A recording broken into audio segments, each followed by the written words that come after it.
One of the hurdles of managing somewhere like Malta is that you can't really take a normal approach to transfers, or at least not in the first few seasons. And this year, we've made that unorthodox approach work very, very well in our favour. As you can probably tell from the title of this video, we've been very, very busy indeed with transfers over the past year. And that is continuing right now as we go into Season 4 live over on stream. So join us over there once you finish catching up over here. And all the VODs, of course, can be found on the second channel, which is linked in the description. They go up the day after every single stream. But for now, we came into Season 3 of Building a Nation with Sirens in Malta with one very specific task in mind. And that was to build a squad that could allow us to hopefully close that gap to Hamroon and maybe have a title challenge, not to mention be able to deal with the early stage qualifiers for the European competition that we would find ourselves in this season. We also needed to focus very heavily on younger players that could count as homegrown for us in European competitions in a few years. And with that in mind, we turned to our old friend, amateur and non-contract scouting. Chat, it's time for some more amateurs. And my goodness, were we in for a treat. But before we dive into the ins and the exact way that we were sourcing those players, there are a few outs that we need to discuss first. The first of which was selling Milan Selye to Hamroon. He wasn't really getting in our team much last season, and we felt a bit bad for him. He tried to push for a move, and we were honestly thinking of just trying to get rid of him as cheaply as possible. And then Hamroon said, hey, how about £110,000? And we said, are you drunk? He's gone to Hamroon this season and played a grand total of 2 substitute appearances. What were they thinking? Next, we continued fleecing other Maltese sides as Charles Aguiman went to Gajira United for £73,000, which again, I don't know why they thought he would be a good decision for them, but it's done now. And continuing on that vein, Namibian international Larry Huraib also went to Gajira. He's now chose to retire after at least playing 10 games for them this season for £13,000. So it was just nice for us to drum up a bit of extra cash at the start of the year, given that we were working with around about £100,000 transfer budget, and we wanted to make sure that we could boost it up so we could put most of that money into scouting this year. But the biggest out of all was Samuel Rios, the chap that we got on a free transfer from Banfield last January, I think it was, and he didn't really settle in here that well, but we got supremely lucky here, and that is that lower league Portuguese side, Lusitania Lourosa,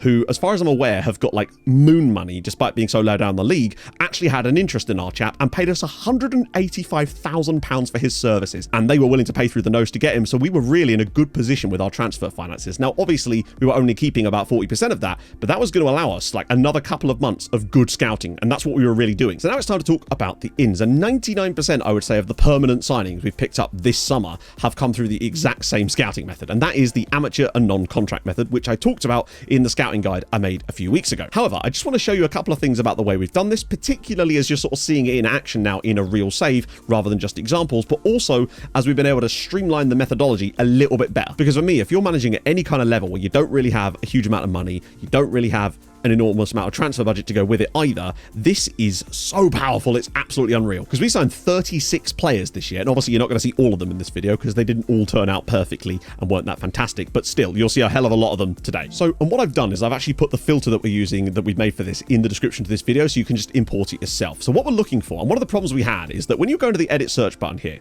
you'll see that you can only set the contract status to amateur or non-contract. It's a bit of a pain because you had to do them one by one. However, chat showed me a thing that is kind of cool, and that is that there's this little tick here which allows you to expand the search that you're seeing basically, but even if you tick it, nothing happens. But when you do, if you then drag this down, you can then see the search that you're doing. But the great thing about this is you can then actually add an and or option in this, which is for some reason not doable by itself. It's very strange. Point being, we could then set up a proper filter. So we were essentially looking for any player who would be interested in joining us or is like unsure of contract status, is either non-contract or amateur, between the ages of 15 and 18, because we were looking for players that would soon be homegrown for us in the Champions League and whatnot in a few years. And at the moment it's set to Belgium just because that's always our starting point. And then all we were doing, although we were actually doing this by region in the end rather than by individual countries, because it just made things a little bit easier, and with this view it makes it a lot easier as well. So we would literally just go into any country or region like this. You can set that up in here, and then just filtering using this view by the number of appearances those players had made for their clubs.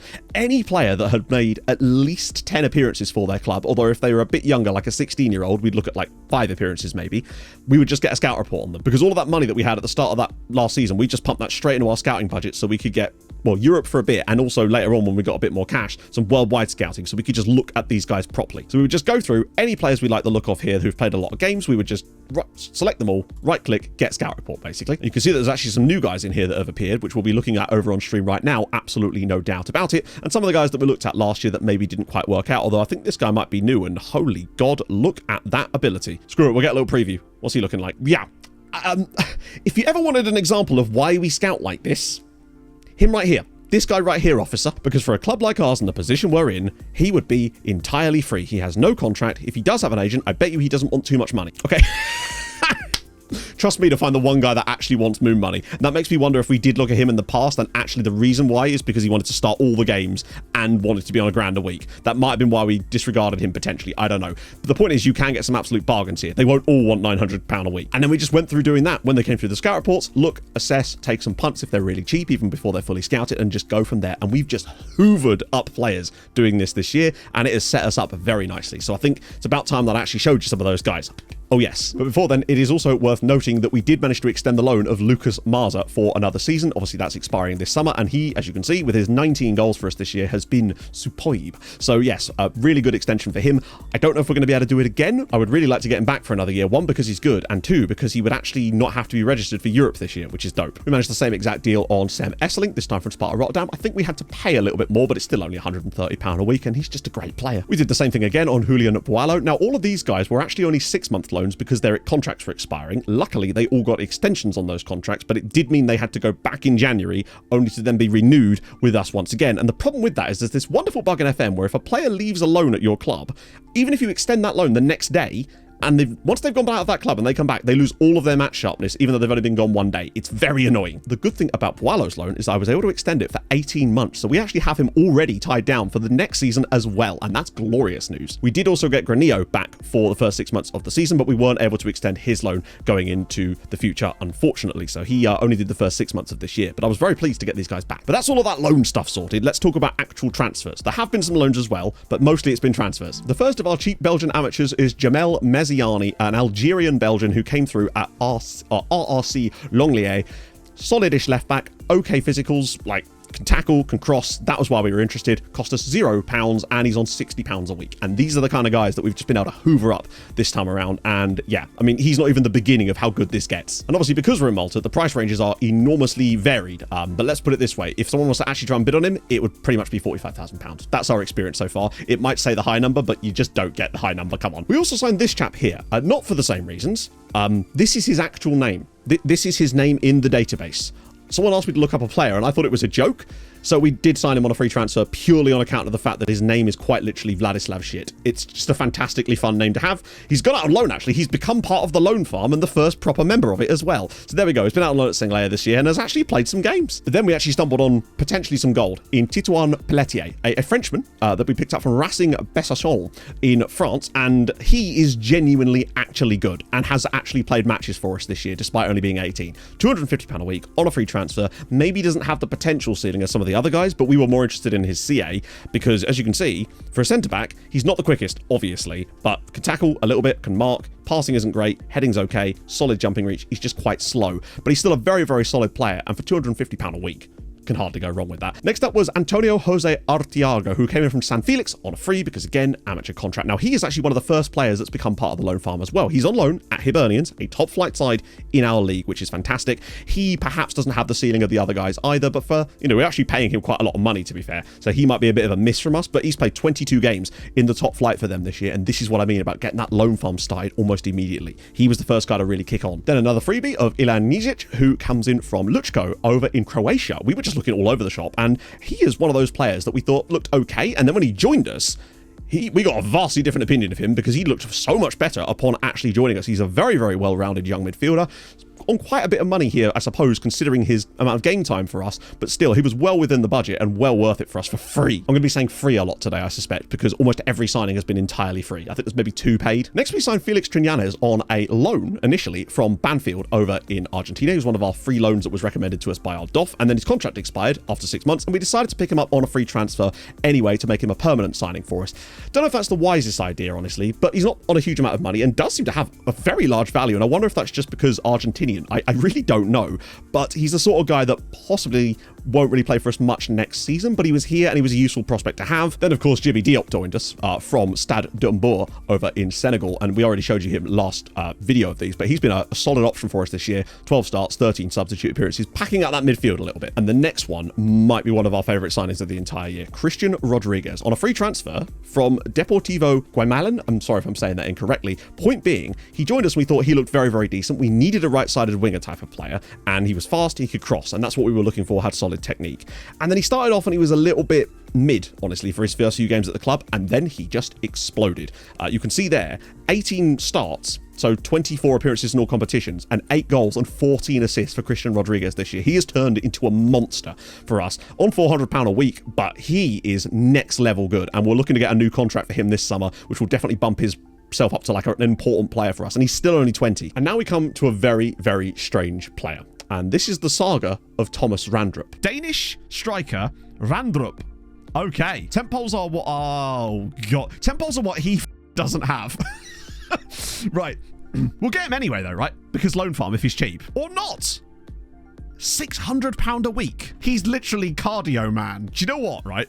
I'm still kind of tempted. Star player. Follow my thought pattern, chat. Join me on this journey through my brain. We sign him on a star player with a stepping stone. We try him out in some league games to see if actually he just has randomness that makes him work.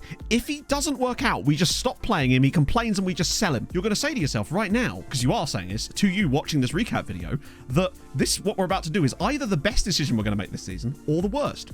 I'll let you decide in the YouTube comments, or back to me. And I think we made one hell of a correct decision on Thomas Randrup here. This has been one mighty interesting player to deal with over the course of this year. We were very much on the fence about what we wanted out of him, given his lack of finishing and composure.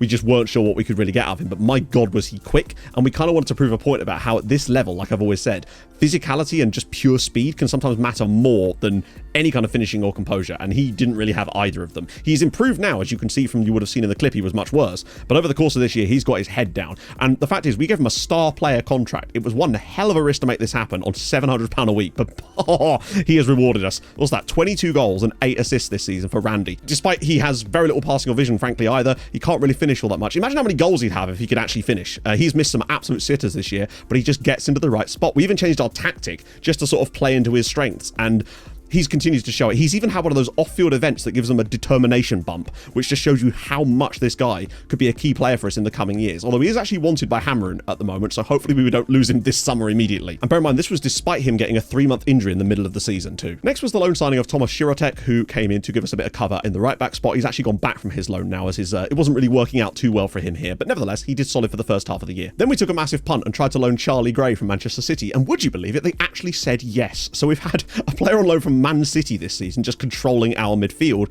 Not many assists from him, and he definitely should have had a lot more, frankly. So we were a little bit disappointed, perhaps, with his output, frankly. And luckily, from another guy that you're going to see in a minute, we probably won't be needing to extend this loan, but by God, it was good to have him this year. And while we were there, we also decided to loan Jaden Heskey from Manchester City for the memes, mostly, but then this happened. Oh, hang on, sliding through. Yes! Oh, imagine if Jaden Heskey wins this for us here.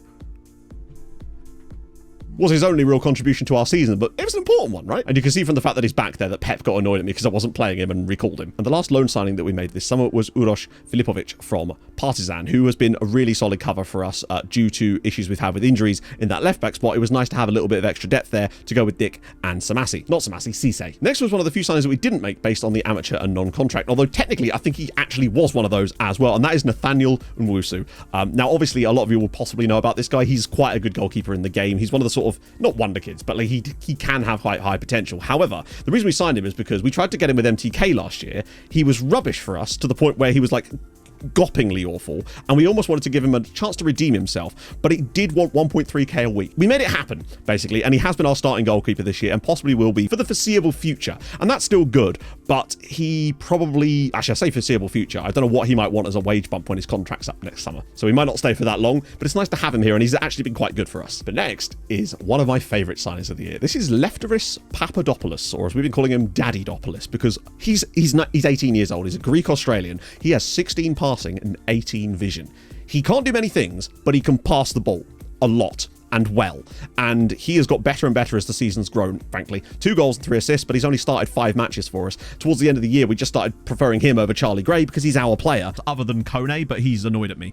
Speaking of Dutchman, here's Roel Platt, a striker that we picked up, again, because he was available on a free buy because he was on an amateur deal, £55 a week. He's got, okay bit of acceleration in there. His composure and finishing are actually really good. He's just a bit one-dimensional in many ways, but, he's played a few games for us, couple of goals, couple of assists. He's a really solid, depth option and backup striker, but he's still 3-star CA in our squad. Next, we have Yannick Cuneau. I'm only showing you him, not because he's played for us this season, but because he's another player that was able to go out into the loan farm, go out on loan to Balsan Youths, and actually play some matches for us, which does once again prove that the loan farm can still work and is going to hopefully work for us as well. And he looks to be a really solid option for the future. Just to show you one more example of that, this is Guillaume Horau, who's a French Reunion midfielder. Again, he's gone out on loan to Sweetie in the second tier, who I believe have just been promoted with him in their team, playing a pivotal role in that. So that's just really nice to see as well. Next, we have Miodrag Simic, a French Serbian that we picked up again from the French leagues. The French leagues have been really blessing us with talent. He's got really high acceleration, but really low pace, but he can cross a little bit. He's cheap. The potential with these, I would kind of ignore the fact that most of these ones are saying 5-star potential, because that could almost mean anything at this stage. And I feel like most of these guys are probably going to be not that very useful in the future. But having a lot of them means if we only hit on 1 or 2 of them, that is going to be amazing for us. But then we have Patrick de Jong, who is someone I think genuinely does have a good future for us as well. On another free transfer from a Dutch side, £40 a week. It's just impossible to turn these kind of bargains down when you see them. As then we have Jonas Ehrlich, an Austrian freebie that we picked up as well. He looks to me like he could genuinely do a lot. He's got great physical ability. His mentals are very solid as well. He's only really played a few matches for us this year off the bench, but that's mostly because of the arrival of someone else that I'm going to show you. He could definitely do with a loan for next season, perhaps. And most of the games that this guy's played have been right at the very end of the season when I was kind of rotating players around. And this is the guy that's keeping him out the team. This guy here is ridiculous. This is Otto Uilaki, who is a Slovakian player that we picked up from a Danish club. Again, amateur contracts. He's on £550 a week because for a player like this, we just simply couldn't pay him a small amount of money. He did want to play a decent amount of football. When he joined us, he was 2.5-star CA in our first team squad, and now he's 4 because he's played 10 matches since he's joined us in January. He's currently got a slight knock, I believe, or a suspension. Either way, he is ridiculous. He's got 6 assists in those 10 matches too because he's got great passing. He can't really cross as well as some of the others, but he's got great work rate. He's got great natural fitness. He just does things in matches, and we absolutely adore Otto. We have had a few more sort of smatterings of players like that. They're not quite as good, and we do have some time keeping to keep to, but those are kind of the best guys. But there's a few more players I want to show you that fit slightly different bills. And the first one is a very strange story, and this is he. This is Stefan Alic, who used to play for Čelik Zenica in Bosnia, and he, as you can see, phenomenally solid centre-back for 17 years old. And now he hasn't played a lot of games for us just yet, and there is a reason for that. A big header needed here. Alex has just elbowed someone in the face. We've actually signed a Psychopath. But the way his signing came about was very strange, in that we were sort of coming towards the end of the January transfer window, and there was a random news article that, not the one that you get at the start or the end, there was just a random news article that linked us with this dude that we'd never scouted, and we had no reason why we'd be linked with him. But from what we could see about his attributes, we decided that for £9,000, it was worth a go. And we ended up with this guy, who might well be a psychopath, but he looks like he could be a very talented psychopath that we get to work with for the next few years. And I think he's got real potential to be a star. He's got 16 tackling. He's great in the air, can mark, can position, can elbow people in the face at will. You love to see it. And then on the last day of the January transfer window, we were just looking through random players. We were looking for any regens in there that were being offered by agents. And there was this guy here, Benjamin Piaggio, an Argentinian that was at Centenario. And we thought, well, screw it, why not? On a free transfer, bring him in, £65 a week. And what a weird player he is. Now, he's developing really well out on loan at Slima, which is fantastic. 3 assists for them. We're not sure. He doesn't really suit any of the roles that we play in our team. He's not really a winger because he can't cross and he's slow. He's potentially be a striker because he's got that okay finishing and composure, but truthfully, he's an advanced playmaker. That's where he is. He's at that kind of enganche type of role, which doesn't really suit us, but we decided to get him out on loan because he's the type of guy that we could develop out there and maybe sell for huge money in a few years. But again, free transfer. And now there is time for one more in. And this was right, we're literally getting right at the end of the season, literally the last stream we did. We got a scouting inbox item and there was a player in there being offered to us by his agent as he'd have to leave. That's why I always turn those on, just in case you get that. But he was just a random 18-year-old in the Egyptian 3rd tier. And well, I mean, you can see how we reacted. What the hell? Who are you? What the actual hell? What the surely he wouldn't. No, he must talk to us, right? Because his agent has brought him to us, so he must. What's the bet he wants like £1,000 a week? Although honestly, because we could not believe our luck when Mohamed El Shazli was just plopped on our lap. Now he's not here yet. He'll join us in the summer. look at the state of him. He's only just turned 18 3 months ago, playing in the Egyptian third tier. He's an unbelievable footballer that just fell on our lap because his agent offered him to us. And I think we paid £40,000 for him in total. He's going to be on, I don't even think he's going to be on that money. I think he's going to be like £250 a week when he joins us. But we don't know what we're going to do with him yet. Point being, when these sort of players are thrown into your lap, you just have to take them because he is going to hopefully be an absolute worldie. And his name's El Shazly. And that sort of completes the business that we've done this year. We're very happy with it, as you can imagine. And it's been a very, very fun vibe. And the thing is, the transfers we've done using that system, I usually find that works best between season 3 at the end to 4, 5, and 6. We're not even into the meat of it yet. I dread to think of some of the quality that we're going to find this summer over on stream right now. It's going to be mental. So with all of that said, we did actually make a couple of tactical tweaks in order to bring Randrup into the game a little bit more. I'm just going to show you that now. See, everyone's obviously on holiday, and this is generally how I've been lining up a lot of the time this season, with a few little switches. Obviously, Esselink and Gray haven't played every game. There's been a lot of Diop and obviously Papadopoulos in there as well. Now, the big change we made was to turn the left striker into a poacher, because that's where Randrup generally plays. We also added a specific instruction on him to mark the right centre-back of the other team. The idea being that we could keep him further forward, because really with Randrup, it's about we put ball forward, you chase ball, you either pass ball to someone who can do it better, or you just keep taking as many shots at goal as you need to get the goals that you need. And we found it actually worked quite well having anyone in that role. So that's what we've kind of been going with. It's worked quite nicely for us. The other change that we've made and tested towards the very end of the season was an inverted right back on the right-hand side here. And it seems to look quite nice, but we're not really sure about that yet. So that might not be something we persist with into the future. Now for today, I'm actually going to focus on our European stuff now because we weren't expected to go super deep into that. And then we'll swing back round to the other Maltese sides in Europe later in the video. But we were in for a surprise as we absolutely clapped Borats of Bosnia in our first game. Keita, Kone, Esselink and Mars are giving us a huge 4-1 lead, which despite getting a bit fortunate, we were able to convert into a 7-2 victory with a 3-1 victory in Bosnia, with Diop, Samasi and Granillo grabbing the goals for us too, to progress us through to the next round, second round, where we would face Cliftonville of Northern Ireland. And given that they'd only scraped past Flora Tallinn, we thought, you know what, there might be a chance for us here. Rory and Ronan Hale very much had other ideas as we went down 5-3 in Belfast here. A hat-trick from Rory Hale, one from Ronan Hale. The R Hale was just destroying us, really. GB Diop, Issa Keita and Lucas Marza did allow us to at least stay in the match. With a 2-goal deficit going back at home, you never know what could happen, though. We certainly didn't expect this to happen.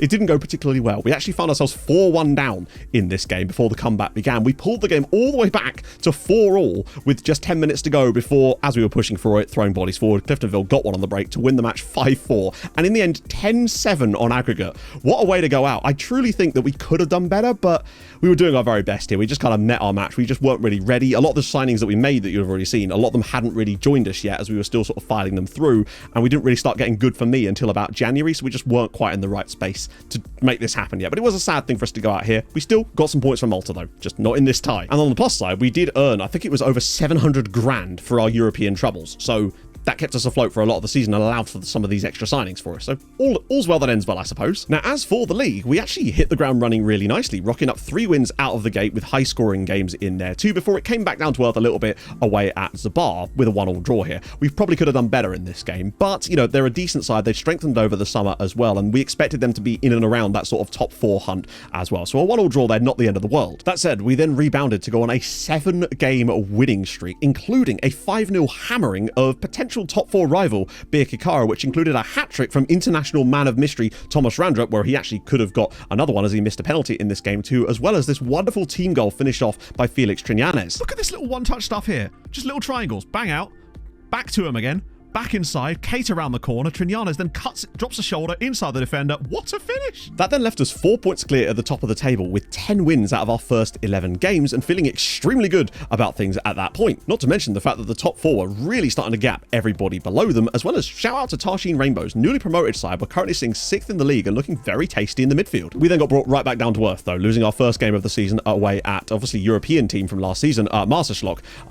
We went behind, got the equaliser, but then Ray out with the goal. We definitely should have done better in this game, and Charlie Gray was actually man of the match, but it was our first defeat of the season and it was bound to happen eventually, but still we stayed up there and then managed to pull off an absolutely massive result away at title rivals Hamrun, a 3-1 victory there with Granillo, Marza and Issa Keita grabbing the goals for us. Definitely a fortunate victory, but we knew this would be very key as we would face them on the final day of the season, and if we were truly in this title race, getting a win away at your biggest rivals is definitely one way to go about it. We immediately bounced back, adding 6 more wins onto that, taking it to a 7-game streak for the second time this season, putting us in in a magnificent position in the league and finding ourselves 9 points clear of second place Zabar with just 7 matches to go, and more importantly, seeing Hamrun down in third and 12 points off of the title race. And once again, shout out to Tarshin Rainbows, who are still clinging to a faint hope of European football, sitting in 5th place in the league, just albeit 6 points from those European places, but still massive big up them. But sadly, the winning run couldn't last forever as we got a 1-1 draw away at Birkirkara, another one of the teams sort of in and around that top 4. We probably, again, should have done better in this game, but Rodriguez's goal, we thought had given us the win before Yakuba Maiga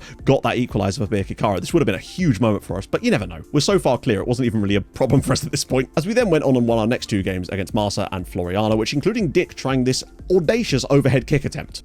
Maybe during OTI... as well as me managing to monumentally mess up an idiom. The shilling thing, shouldn't I? So if you have enjoyed today's stream and you are new, maybe, and you've never caught me before, you can't catch me. I'm the elephant man. No. That's not the phrase. That isn't the first time I've said that. You're right. In fact, Dick himself has had an extremely odd season. Despite playing in those early European games for us, he then got back-to-back injuries 3 times, which kept him out repeatedly all the way up until mid-January. Was the first league game that he was actually able to play for us this season. He just could not stay fit. Not again! Brother, you've just come back. He's literally not played yet since returning from injury, and now he's out for another 2 months.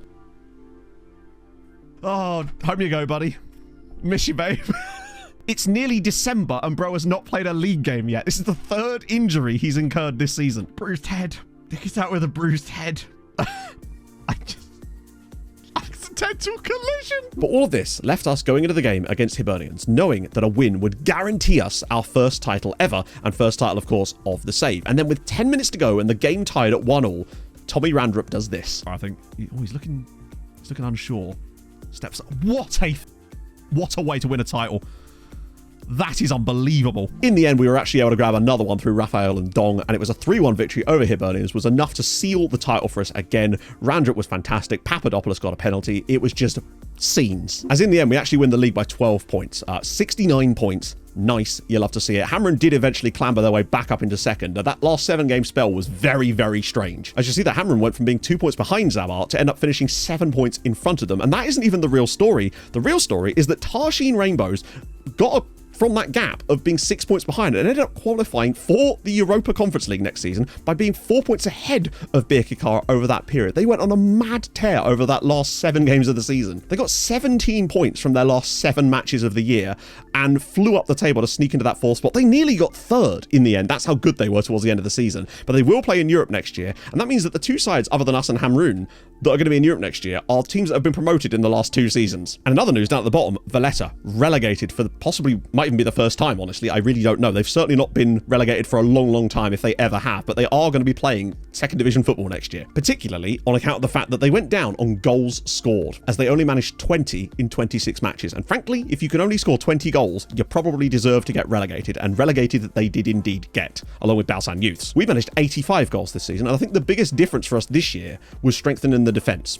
We scored a similar amount of goals, I believe, last year. We got 85 this year. Last year was 82. The difference was, it was the 11 less goals conceded. That's what really made the difference. The defence was better, and it allowed us to get way more wins over the line when we needed it the most. And we were literally only 1 loss away from an unbeaten season, just randomly in the 3rd year of the save, which was utterly bizarre. But we didn't quite manage it. It's annoying, though, because we were actually really good in the game that we did lose. But it happens. We are champions. It's glorious times. 22 wins out of 26 is insane. Randrup and Marsa actually end up sharing the top scorer title with 19 goals each, but the story is Christian Rodriguez. 13 assists. He wins Player of the Year as well with 13 assists and 8 goals in the league. Considering he did that in only 14 starts as well, he's thoroughly deserved of Player of the Year. But those 3 in general have been like the linchpins of this team. They've been amazing. And that means that we're going to be playing in the Champions League qualifiers this summer, and we're going to be building a squad right now to try to make us do that. And it's going to be tough because we don't have the homegrown players just yet, and we're sort of a year or 2, maybe a year ahead of the schedule, but still, we're going to do our bloody best. But speaking of unlikely, it's time to talk about the other Maltese sides in Europe, as Birkirkara were fairly lucky and got themselves drawn against an Andorran side and were able to clump them fairly easily before being fairly easily themselves moved out of the way by Olimpia Ljubljana. But still, more points for Malta. The same story then applies to Marseschlock, who also faced an Andorran side and were able to move them out of the way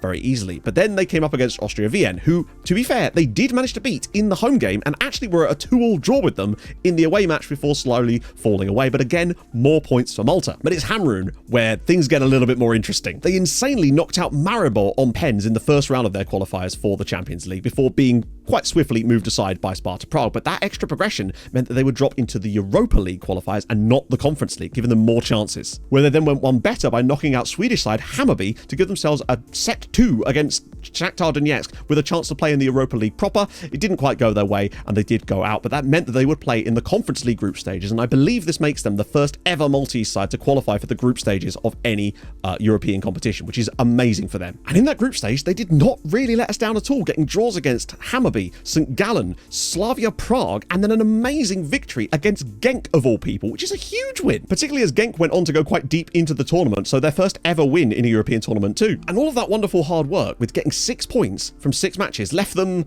25th. They were so close to qualifying to the knockouts of the Europa Conference League. We did not expect them to get those kind of results. We thought they might have a chance of beating Dundalk or Hammarby, as they already had. But to get that result against Genk, who you see here come 8th, and that was their only defeat. And in the end, they were actually 23rd going into that final day package. And if it wasn't for the Zrinjski Mostar win on the final match day, Hamrun would have got through. But still, huge results for us, and it meant lots of points. Because we got 4 coefficient points this year. And that might not sound like a lot, but believe me, it's an enormous amount for a team down here. When you look at the other teams around us, like Montenegro had a solid year, but even they couldn't match it. You have to go all the way up to Kazakhstan here to start getting into the realms of teams that were getting 4 points. But even up as far as like Cyprus and Moldova, Ireland, Liechtenstein, like they're not even coming close to 4 points. And given that we dropped down to 47th in the coefficients last season, this was much needed, particularly as when I resort things, you'll see that we move all the way up here, and I believe that puts us into 39th spot. Doesn't actually change anything other than push us up the rankings. The next spot we really need is 36th place. That would actually allow us a genuine bonus. I totally forgot to mention the cup. You would have seen a clip of it earlier, though, when we got that red card for Stefan Alic. We were knocked out by Hamrun 3-0. Dreadful game. Alic's red card didn't help us, but Hamrun did go on to win it again, so no funny business there as well. One day I do want a cup, though. And as for the youth intake, it was remarkably even worse than last year. Our best player was 3-star PA again, although that was then scaled down the moment that we actually got the players in, and everyone else was 1.5 PA stars or lower, which is actually wild. In fact, so bad was it that, again, none of the players were good enough to make the cut, and so I have literally got nothing to show you. As for the squad itself, just to take a look at the way things have lined up, like Randrup with 22 in all comps, Marza with 22 in all comps, they really have been neck and neck. 8 assists each, 22 goals each. The only thing that Marza possibly does is he makes the most of his XG a little bit more, but that's because he has better finishing and composure, quite simply. But what I would say is Randrup gets into XG creating positions way more. He just doesn't score as often, potentially, if you look at the sort of ratios. But he's managed to get that same, he's nearly 20 XG in, what's that, 600 fewer minutes this season, which is a lot to be said for a player like him. So he's just had a worldie of a year, and it's incredible that he's turned out the way that he has, and he just keeps getting better. So he's really exciting. Kate has again been fabulous again with 11 goals this year, 6 assists. Batoué with 10, not too bad, though he probably will leave the club this summer. He's a frustrating player, and I just don't think we need him anymore with Randrup hopefully getting Marza back again. We've also got Rule Platt as well. I think we can find other players, and, you know, Borto is on quite a decent whack of change. That'll allow us to reinvest the money. And when you look at assists, I mean, Rodriguez with 14 assists in 18 starts is utterly bizarre. He's fantastic from him, genuinely fantastic. And obviously Otto in there too, Gibby doing solidly as well. Just a good all-round squad. And Papadopoulos looked fabulous towards the end of the year. You know, 3 assists and 2 goals, but he only started 6 matches and wasn't even match fit really to begin with. Once he settled in, he was just pinging balls left and right. He's a brilliantly fun player to have in our team. Won't really talk about the loan farm too much, as obviously the loan farm players are all new at the moment, but we are slowly starting to build it. We now have 6 guys out on loan, and it's starting to get better, and hopefully over the summer that will hopefully go into double digits. I want to be talking to you this time next season, talking about 10 to 15 players in the loan farm as it starts to creep up, but hopefully we can get these guys extended. We'll find out in about 6 days, I suspect. And as for our aims for next season, they're pretty simple. Just keep doing what we're doing. We're going to be entering this period where there's going to be so many amazing players for us to get out there and find, and if we don't sign them, we at least want to make them available for other Maltese sides to potentially pick up through trials and things like that. Our budget at the moment, £176,000 in transfer budget, is solid for us right now. We did have a little bit more, but we've dumped a lot of it into scouting as we want to really make the most of our scouting budget this year. 4K in wage budget is really solid. That will go up to about 5.5 to 6 once some of our players that are on shorter contracts leave, as you can see, Aliou Traore and others like that, like Jean, for example. Should free up another couple of £1,000s, and given that we're not spending much on these players' wages at the moment, it's a good time for us to be spending this kind of money. But once those guys come up for contract renewals, they're going to want moon money, so we have to be prepared for that, especially with the looming threat of potentially a new stadium coming soon. We need to make sure we have as much money in the bank as possible to let that happen, because I believe a team is moving into a new stadium this summer, and they're the first ones of the dominoes to start falling in Malta. I don't know who it is. It might be Hibernian. But either way, join us over on stream for that right now. We're hopefully having an absolute blast, and I would very much like for you to join us. But if not, that's fine too. If you have enjoyed this video, drop a subscribble. That would be glorious. Like the video, and I'll see you guys in the next one. Hold your gun. Capybara Bye-bye. Well, it would get me riled up, just not in that way, Anarith, as you know. Let me blow my bubbles in my drink for you.